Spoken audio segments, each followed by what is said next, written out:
Assalamualaikum warahmatullahi wabarakatuh.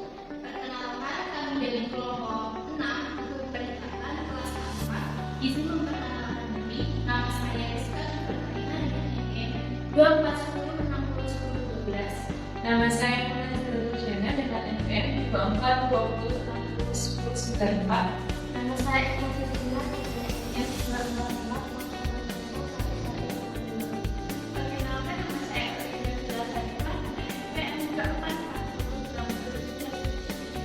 Saya Muhammad Erwin Ramadhani dengan NPM 24401019.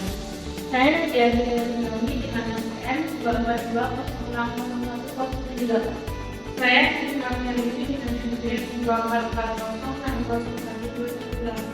Saya Ainat Ismail dengan NPM 24401019.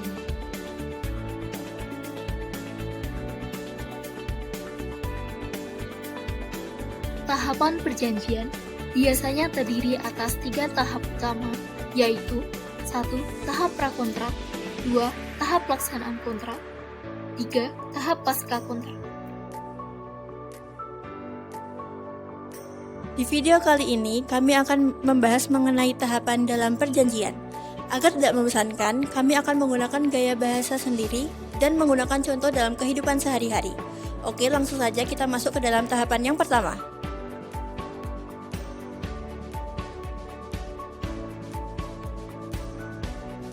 Dalam tahapan praperjanjian terbagi ke dalam beberapa tahap. Apa aja sih tahapannya? Yuk simak penjelasan berikut ini.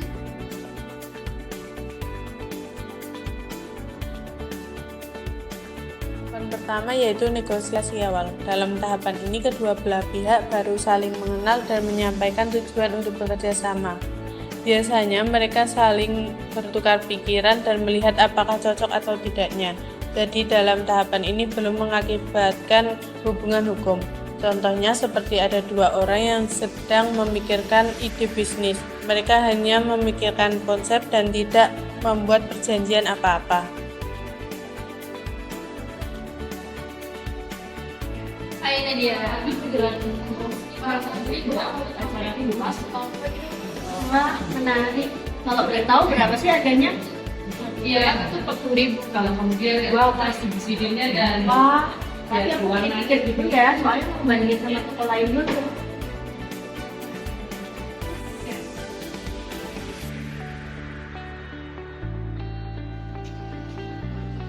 Setelah tahap negosiasi awal, kita masuk ke tahap selanjutnya yaitu kesepakatan awal. Di dalam kesepakatan awal ini, para pihak itu mulai bersepakat mengenai hal-hal pokok seperti harga, waktu, dan juga jenis kerjasamanya. Jadi bentuknya itu masih sederhana, belum tertulis dan juga belum mengikat secara hukum. Nah, inilah kenapa kesepakatan awal itu menjadi penting karena sebagai dasar untuk lanjut ke pembahasan yang lebih serius.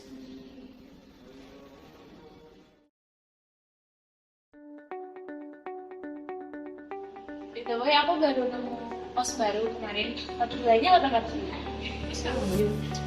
Aku udah bilang oke sih, cuma aku mulai ngisinya belum kan, tapi udah ada kesepakatan.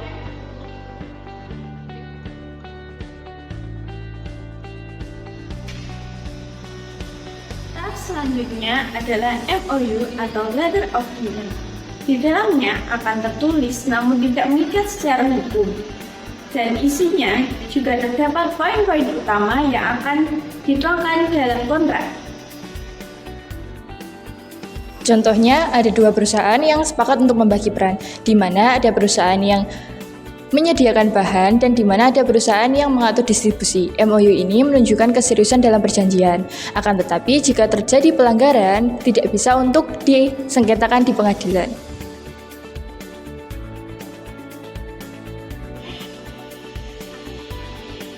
Kalau ada kerjasama sama kampus juga, wah keren, udah tanda tangan belum? Belum, baru MOU aja. MOU lanjut ke tahap negosiasi berjalan. Nah, disinilah detail-detail penting mulai dibahas dengan lebih teliti, seperti pembagian keuntungan, batas waktu, dan konsekuensi kepada pihak yang tidak memenuhi kewajibannya. Tahapan ini sangat krusial karena masuk ke dalam kontrak kerja. Biasanya, para pihak saling memastikan isi perjanjian tersebut telah adil dan dapat dijalankan. Lagi disuruh sama teman buat bikin bisnis poster nih, tapi masalahnya dia tidak revisi terus. Dia bahas ibadah sakit dirinya, nah itu aku lagi ikut sama dia buat ibadah mau 2 kali buat revisi dan selalu dia bayar. Nah itu kamu baru negosiasi mendalam.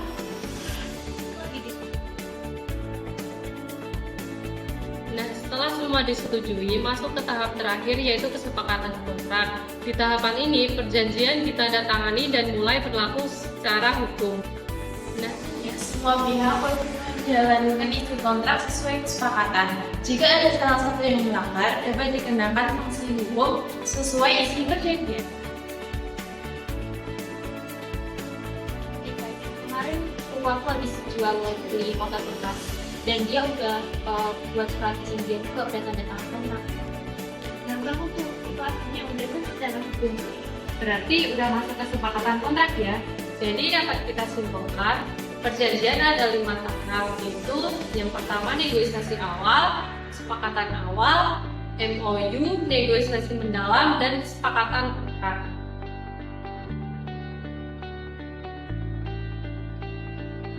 Setelah kontrak ditandatangani, masuk ke dalam tahap selanjutnya yaitu pelaksanaan. Dalam tahap pelaksanaan, kedua belah pihak melaksanakan kewajibannya masing-masing sesuai dengan isi kontrak. Contohnya mengerjakan pekerjaan, menyerahkan barang atau jasa, membayar sesuai waktu yang telah disepakati, serta memastikan semua berjalan sesuai kesepakatan.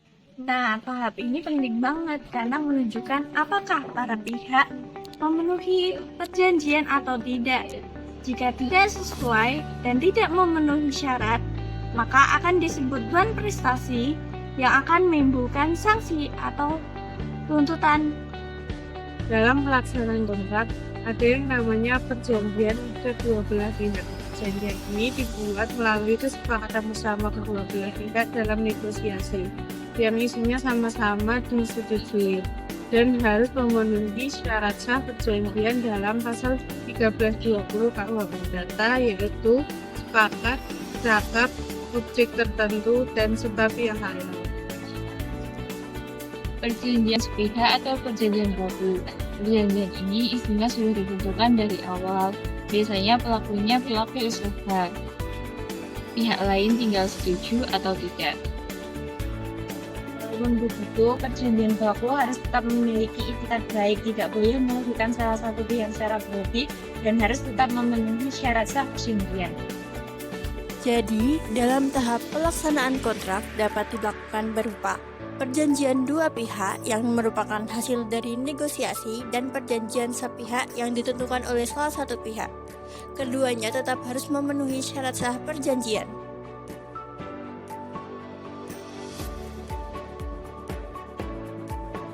Pak, sesuai dengan isi kontrak tanggal 10, waktu itu sudah harus selesai ya. DP sudah kami berikan.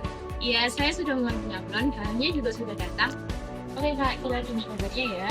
Apabila ada pelanggaran yang sudah diatur di kontrak, nanti ada potongan harga. Tenang, saya ingat jadwalnya dan akan saya selesaikan tepat. Kak, kok kelasnya belum jadi? Kan di kontrak deadline-nya hari ini. Aduh, maaf ya Kak. Mesin sebelumnya rusak sejak 2 hari yang lalu, jadi pesanannya belum selesai semua. Kita harus kirim kaosnya besok pagi. Kalau misalnya terlambat, otomatis kan ini bukan prestasi dong. Ya, tapi kan kayaknya kita bisa tetap nego baik-baik kan? Ya Kak, ada solusi nggak? Kita butuh 80 baju hari ini. Saya akan kerjakan yang paling penting dulu malam ini. Sisanya akan saya kirimkan besok pagi sebelum acara. Sesuai kontrak, saya akan memberikan potongan harga 10% karena terlambat.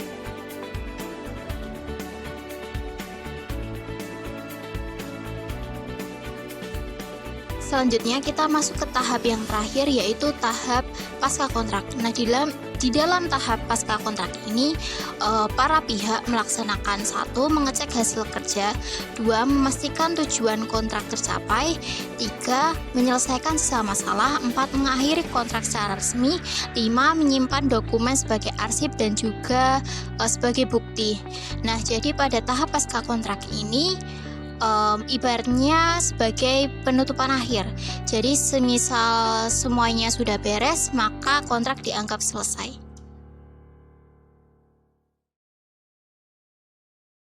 Kak, terima kasih meski agak telat semua kos sampai sebelum acara mulai. Alhamdulillah, semua pesanan sudah selesai sebelum acara, tapi maaf atas keterlambatannya ya. Oke, kita masuk evaluasi pasca kontrak ya. Secara keseluruhan sudah bagus, kualitas sudah oke, dan jumlah sudah sesuai. Cuma ada catatan soal keterlambatan barang. Potongan harga juga sudah saya berikan sesuai perjanjian. Berarti ini kontraknya sudah selesai ya, berarti kita tinggal masukin berkat ke arsip panitia. Betul, dengan ini perjanjian kita telah selesai. Terima kasih semuanya. Setiap tahap mempunyai peran penting supaya hasil perjanjian jelas dan sah secara hukum. Sekian dari kelompok kami, semoga bermanfaat.